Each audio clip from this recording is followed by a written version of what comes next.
Kompas Update dipersembahkan oleh Entrasol.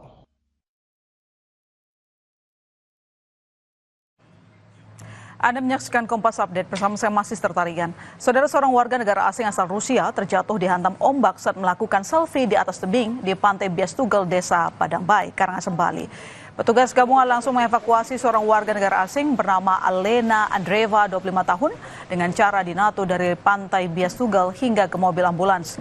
Korban terjatuh dihantam ombak besar saat melakukan selfie di atas bukit. Akibat kejadian tersebut, korban mengalami luka di bagian lutut dan paha. Korban langsung dibawa ke rumah sakit Kasih Ibu Vigianyar untuk mendapatkan perawatan intensif.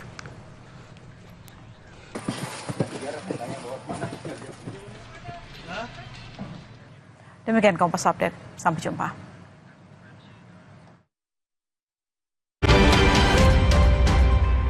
Kompas Update dipersembahkan oleh Entrasol.